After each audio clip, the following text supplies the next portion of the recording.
ഞാൻ ഏതാണ്ട് ഒരു 1.5 മാസം മുമ്പ് എറണാകുളത്ത് നിന്ന് തിരുവനന്തപുരത്തേക്ക് വരുന്ന വഴി AC റോഡ് വഴിയാണ് വന്നത്. ആലപ്പുഴ നിന്ന് ചങ്ങനാശ്ശേരി റോഡ്. റോഡിൽ കൂടെ വന്ന് അതിനകത്ത് ഇങ്ങോട്ട് വന്നത്.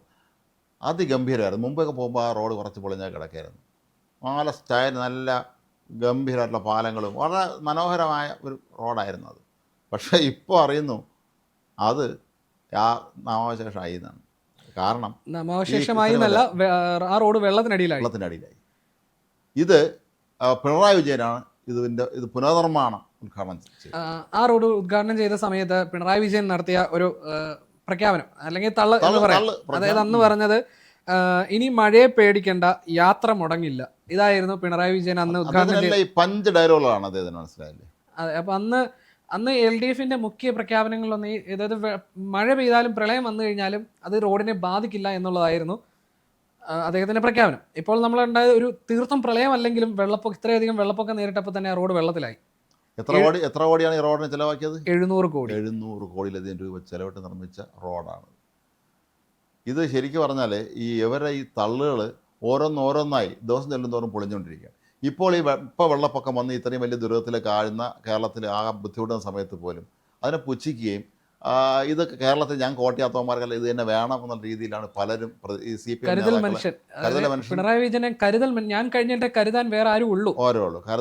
കരുതൽ മനുഷ്യൻ നടത്തിയ കരുതലാണ് ഇപ്പോൾ ഈ റോഡിന് സംഭവിച്ചിട്ടുള്ളത്. ശരിക്കും പറഞ്ഞാൽ ഈ റോഡിൻ്റെ അല്ലെങ്കിൽ ഈ നെടുമുടി പള്ളാത്തുരുത്തി പാലമൊക്കെ വെച്ച് ഇതിൻ്റെ ഒരു ശില്പി എന്ന് പറയുന്നത് തച്ചടി പ്രഭാകരനാണ്. കോൺഗ്രസ് നേതാവായിരുന്ന അദ്ദേഹം ധനകാര്യമന്ത്രിയൊക്കെ ആയിരുന്ന ആളാണ്. അദ്ദേഹം മുൻകൈ എടുത്താണ് ശരിക്കും ഈ ഒരു റോഡിൻ്റെ അന്നത്തെ കാലത്ത് വളരെ മനോഹരമായ രീതിയിൽ ഈ റോഡ് നിർമ്മാണം പൂർത്തിയാക്കുകയും നമുക്ക് പെട്ടെന്ന് ചങ്ങനാശ്ശേരി, നമുക്കറിയാമല്ലോ NSS ആസ്ഥാനത്തിൻ്റെ നേരെ എതിർഭാഗത്ത് നിന്നാണ് നമ്മൾ ആലപ്പുഴയ്ക്ക് പോകുന്ന ആ റോഡുള്ളത്. അന്ന് ഉദ്ഘാടനം ചെയ്ത സമയത്ത് പിണറായി വിജയൻ പറഞ്ഞ ഒന്ന് രണ്ട് വാചകമുണ്ട്. അതായത് അതിനകത്ത് മഴ കനത്താൽ ഇനി AC റോഡ് ഗതാഗതം തടസ്സപ്പെടുമെന്ന പേടി വേണ്ട, ചില തടസ്സങ്ങൾ കാരണമാണ് റോഡ് നീണ്ടുപോയത്, രാജ്യാന്തര നിലവാരത്തിലാണ് റോഡ് നിർമ്മിച്ചത്. ഇതൊക്കെയായിരുന്നു അദ്ദേഹത്തിന്റെ പ്രഖ്യാപനങ്ങൾ. രാജ്യാന്തര നിലവാരത്തിൽ നിർമ്മിച്ച റോഡാണ്. മഴ കനത്താൽ ഗതാഗതം തടസ്സപ്പെടില്ല എന്നുള്ള അതിനകത്തെ മുഖ്യ പ്രഖ്യാപനം ആയിരുന്നു. ഇപ്പൊ എവിടെയെന്ന് ചോദിച്ചു കഴിഞ്ഞാൽ വെള്ളത്തിൽ മുങ്ങിക്കിടക്കുക. അല്ല, ഇത് ആലോചിച്ച് നോക്കും. നമുക്ക് ഈ കേരളത്തിൽ അതും ഉരുളങ്കലാണോ എന്നറിയില്ല ചെയ്തത് ആരാണെന്ന് നമുക്കറിയാൻ പാടില്ല. ചിലപ്പോൾ ഉരുളങ്കലായിരിക്കും. ഇവർ ഇത്രയും പ്രധാനപ്പെട്ട 700 കോടി എന്നൊക്കെ പറയുമ്പോൾ സാധാരണ അവരെങ്ങനെ ഏൽപ്പിക്കാൻ തന്നെയാണ് സാധ്യത. ഏതായാലും ഈ പിണറായി സർക്കാരിൻ്റെ അന്ന് അവർ നടത്തിയ ഓരോരോ തള്ളുകളും ഇപ്പോൾ പൊളിഞ്ഞിണങ്ങിക്കൊണ്ടിരിക്കുന്ന കാഴ്ച നമ്മളിവിടെ പറയേണ്ട മറ്റൊരു കാര്യം, പിണറായി വിജയൻ മുഖ്യമന്ത്രി ആയിരുന്നപ്പോൾ കൂട്ടത്തിൽ തന്നെ PWD മുഹമ്മദ് റിയാസ് ആയിരുന്നു. മരുവനായിരുന്നു അന്ന് PWD മന്ത്രി. അതുകൊണ്ട് ആ വകുപ്പിന് അന്ന് വളരെ മുൻഗണന നൽകിയിരുന്നു. ഒരുപാട് പാലങ്ങൾ നിർമ്മിച്ചു എല്ലായിടത്തും എന്ന് അവകാശപ്പെടുന്നു. അതായത് ഏറ്റവും പാലങ്ങൾ നിർമ്മിച്ച് ഇബ്രാഹിം കുഞ്ഞിൻ്റെ കാലത്തായിരുന്നു. പക്ഷേ ഈ മരുവൻ്റെ കാലത്ത് കുറച്ച് അലങ്കാരങ്ങളൊക്കെ ഉള്ള പാലങ്ങൾ നിർമ്മിച്ചു സുധാകരൻ മന്ത്രിയായിരുന്നപ്പോൾ. ശരിക്കും പറഞ്ഞാൽ സുധാകരൻ മന്ത്രിയായിരുന്നപ്പോഴാണ് പൊതുമരാമത്ത് വകുപ്പിൽ ഒരുപാട് കാര്യങ്ങൾ നടന്നത് സത്യമാണ്. സുധാകരൻ നമുക്കറിയാം, അദ്ദേഹം അഴിമതിക്കാരനല്ല. അദ്ദേഹം കാര്യങ്ങൾ കൃത്യമായി നടക്കണമെന്ന് നിർബന്ധമുള്ള ഈ ആലപ്പുഴ ബൈപ്പാസ് ഉണ്ടല്ലോ, അതിൻ്റെ ഒക്കെ നിർമ്മാണം പൂർത്തിയാക്കിയ സുധാകരൻ മന്ത്രിയുടെ സമയത്താണ് എൻ്റെ ഓർമ്മ. അപ്പോൾ ജി സുധാകരനെ സംബന്ധിച്ചിടത്തോളം സുധാകരൻ വളരെ ഭംഗിയായി ആ വകുപ്പ് കൈകാര്യം ചെയ്തുകൊണ്ടിരുന്ന ഒരാളും കൂടിയായിരുന്നു. അഴിമതിയൊന്നുമില്ല. മാത്രമല്ല സുധാകരൻ കർക്കശക്കാരനായതുകൊണ്ട് തന്നെ ഉദ്യോഗസ്ഥന്മാരെല്ലാം ഭയന്ന് കൃത്യമായിട്ട് ജോലികൾ ചെയ്തിരുന്നു. പക്ഷേ ഇതിപ്പോൾ എന്താണ് സംഭവിച്ചത് നമ്മൾ അന്വേഷിക്കണം. ഏത് സർക്കാരിൻ്റെ കാലത്താണ് ഇതിൻ്റെ പുനർനിർമ്മാണം നടന്നത്? 2018 മഹാപ്രളയത്തിന് ശേഷം തന്നെയാണെന്ന് തോന്നുന്നു ഇതിൻ്റെ ഈ റെനോവേഷൻ നടന്നിട്ടുള്ളത്. അതെ, അത് LDF ആണ് തങ്ങളുടെ പദ്ധതി എന്നുള്ള രീതിയിൽ തന്നെയാണ് അവരത് കൊണ്ടുപോയത്.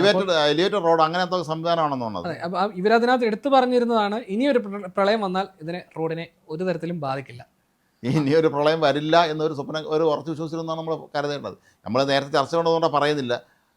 അന്ന് 2018 വെള്ളപ്പൊക്കം കഴിഞ്ഞതിന് ശേഷം പിന്നെ എന്ത് ചെയ്യണമെന്നതിനെക്കുറിച്ച് ഒരു ധാരണയില്ലാതെയാണ് 2026 അവർ ഇറങ്ങിപ്പോയിട്ടുള്ളത്. അതിനിടയ്ക്ക് ഇതുപോലത്തെ വെള്ളപ്പൊക്കം ഉണ്ടാവാത്തത് ഭാഗ്യമൊന്ന് കരുതിയാൽ മതി, ജനങ്ങൾ രക്ഷപ്പെട്ടു എന്ന് വേണം പറയാൻ. പക്ഷേ ഇതൊക്കെ വളരെ ജനങ്ങളെ അധികകാലം എല്ലാവരും പറ്റിക്കാൻ കഴിയുകയില്ല എന്നുള്ളൊരു ഉദാഹരണമാണ്, തെളിവാണ്. റോഡും വെള്ളത്തിലായി, 700 കോടിയും വെള്ളത്തിലായി. 700 കോടി എങ്ങോട്ടൊക്കെ പോയെന്നുള്ളത് അന്വേഷിച്ച് നോക്കിയാൽ അറിയാം. 700 കോടി ചിലവായിട്ടുണ്ടോ ഇതിന്? നമ്മൾ പലപ്പോഴും ഈ ഓരോ നിർമ്മാണ പ്രവർത്തനങ്ങളും പിണറായി സർക്കാരിൻ്റെ കാലത്ത് നടന്നതിൻ്റെ നിർമ്മാണ ചെലവായിട്ട് നമ്മളെ കണ്ണുകളിൽ പോകും.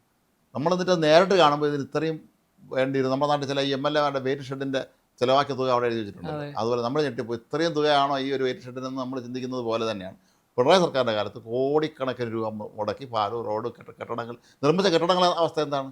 പലതും ഇപ്പോഴും താമസിക്കാൻ പറ്റാത്തതല്ലേ. പത്തനംതിട്ട നമ്മൾ കണ്ടാണല്ലോ, അവിടുത്തെ ഒരു ജില്ലാ ആശുപത്രിയിൽ വലിയ ബിൽഡിംഗ് വെച്ചിട്ട് ഒരേ സമയം സിമെൻറ്റ് തേക്കുന്നു, അതിന്റെ വെള്ളം അടിക്കുന്നു, അതിൻ്റെ പുറത്ത് പെയിൻ്റ് അടിക്കുന്നു.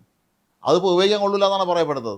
അതിന് യാതൊരു ഫിറ്റ്നസ്സും കിട്ടാൻ സാധ്യതയില്ലാത്തൊരു കെട്ടിടമാണെന്നാണ്. അല്ല, ഇവർ ഇപ്പോൾ LDF ഇപ്പോൾ ഏറ്റവും കൂടുതൽ പിണറായിയെ കരുതൽ മനുഷ്യനായി അവതരിപ്പിക്കുന്ന കൂട്ടത്തിൽ ഈ കരുതലെല്ലാം കാട്ടിക്കൂട്ടി വെച്ചത് അദ്ദേഹം ആയതുകൊണ്ട് തന്നെ ഇതിന്റെ എല്ലാം പഴി സ്വാഭാവികമായിട്ടും അതായത് നേട്ടങ്ങൾ അവകാശപ്പെടുമ്പോൾ സ്വാഭാവികമായി ഇവിടുത്തെ വീഴ്ചകളും അദ്ദേഹത്തിന് തന്നെതാണല്ലോ. ആണല്ലോ, അതാണ്.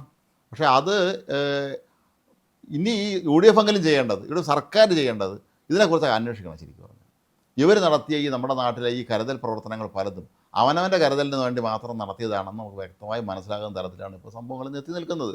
ഇവിടെ തന്നെ നോക്ക്, ഈ ഇത്രയും വലിയ AC റോഡെന്ന് പറയുന്ന നമുക്ക് വളരെ പെട്ടെന്ന് ചങ്ങനാശ്ശേരിയിൽ നിന്ന് ആലപ്പുഴയ്ക്ക് പോകാനുള്ള ഈ ഒരു നല്ല റോഡ്, അത് തച്ചടി പ്രഭാകരൻ്റെ കാലത്ത് നന്നായി നിർമ്മിച്ചിട്ടിരുന്നതാണ്. ഏതായാലും മഹാദുരപ്രളയം വന്നപ്പോൾ അതിന് തകരാറ് സംഭവിച്ചു.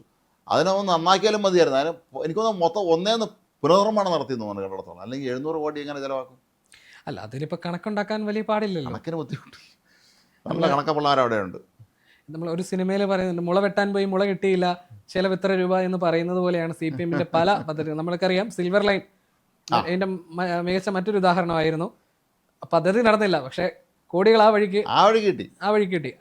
അപ്പോൾ പിന്നെ ഇതുപോലൊരു പദ്ധതിയുടെ പേരിൽ കോടികൾ മുക്കാനാണോ പ്രയാസം?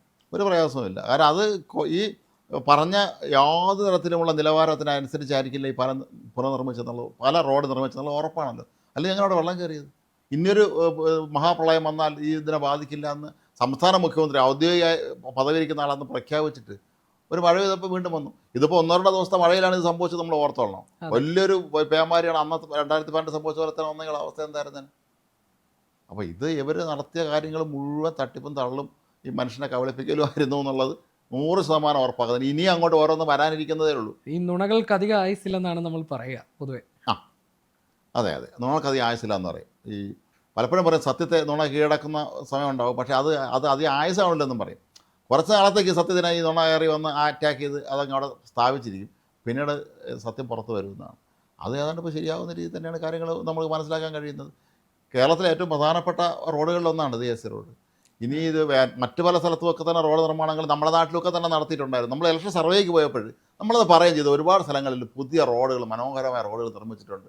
കൊള്ളാം, നല്ല കാര്യമാണല്ലോ എന്നൊക്കെ നമ്മൾ വരുമാനം കുറ്റം പറയുമായിരുന്നെങ്കിലും ഇതൊക്കെ ചെയ്തല്ലോ എന്ന് പറഞ്ഞു. പക്ഷേ ഇത് കേന്ദ്രാവിഷ്കൃത പദ്ധതികളാവാൻ തന്നെയാണ് സാധ്യത ഒന്ന്. രണ്ടാമത്തെ കാര്യം, ആ റോഡിൻ്റെയൊക്കെ അവസ്ഥ എന്താണെന്നുള്ള ഇനി അന്വേഷിച്ചാലേ അറിയാൻ പറ്റുള്ളൂ. നമ്മൾ സഞ്ചരിച്ചിരുന്ന ആ റോഡുകളൊക്കെ അവിടെ തന്നെ ഉണ്ടോ, അതോ അത് വെള്ളം കയറി സഞ്ചാരയോഗ്യമല്ലാത്ത രീതിയിലായോ എന്നുള്ളത് നമുക്ക് അന്വേഷിച്ചാലേ അറിയാൻ പറ്റുള്ളൂ. നമ്മളീ പറയുന്ന പോലെ ഞങ്ങളുടെ നേട്ടം എന്ന് പറഞ്ഞ് അവർക്ക് കൊട്ടിഘോഷിക്കാമെങ്കിൽ ഈ പറയുന്ന വീഴ്ച സ്വാഭാവികമായിട്ട് അത് അവർ ഏറ്റെടുത്തേ പറ്റൂ. ഇത് അവരുടെ വീഴ്ച തന്നെയാണ്. കഴിഞ്ഞ ദിവസങ്ങളൊക്കെ ചാനൽ വന്നിരുന്ന തള്ളുമായിരുന്ന CPM-ൻ്റെ ഈ സൈബർ കമ്മികൾ അവർ മനസ്സിലാക്കണം. അതിൽ ചാനൽ ചർച്ചയിൽ പങ്കെടുക്കാൻ വരുന്ന കോൺഗ്രസ്സുകാരും BJP-കാരും ചോദിക്കണം, അവർ നിങ്ങൾ ഇതിന് ഉത്തരം പറയണമെന്ന് ചോദിക്കണം. അങ്ങോട്ട് വല്ലതും പഠിച്ചിട്ട് വന്നിട്ട് അവിടെ ഇരുന്ന് ചർച്ച നടത്താൻ. ഈ AC റോഡിൻ്റെ അവസ്ഥ ഒന്ന് കാണിച്ചു കൊടുക്കാൻ വേണം. ഈ 700 കോടി രൂപ ചിലവാക്കി നിർമ്മിച്ച ഈ റോഡിന് എന്ത് സംഭവിച്ചു എന്നുള്ളത് അത് കോൺഗ്രസ്സുകാരുടെയും കൂടെ കടമയാണ്. കാരണം എന്ന് വെച്ചാൽ അവരുടെ നേതാവ് തച്ചടി പ്രഭാകരനാണ് ശരിക്കും റോഡ് ഇതിൻ്റെ അവിടെ ഇത്രയും ഭംഗിയാക്കി പണ്ട് ചെയ്തത്. അത് ആ റോഡിനെ പുനർനിർമ്മിച്ച് കാരണഭൂതൻ ഒരു ഉദ്ഘാടനം, രണ്ടാമത്തെ ഉദ്ഘാടനം നടത്തിയ പരിപാടിയാണത്. എന്നിട്ട് ഇതാണ് അവസ്ഥയെങ്കിൽ ഇവർ നിർമ്മിച്ച പല കെട്ടിടങ്ങളുടെ അവസ്ഥ നമ്മൾ നേരത്തെ പറഞ്ഞാൽ ആശുപത്രി കെട്ടിടങ്ങൾ പോലും യാതൊരു തരത്തിലുമുള്ള ഫിറ്റ്നസ് ഇല്ലാത്ത രീതിയിൽ നിർമ്മിച്ചു എന്ന് പറയുമ്പോൾ ഇനി അങ്ങോട്ട് നമുക്ക് ദൈവത്തിന് അറിയാം ഇനി എന്താണ് സംഭവിക്കാൻ പോകുന്നത്.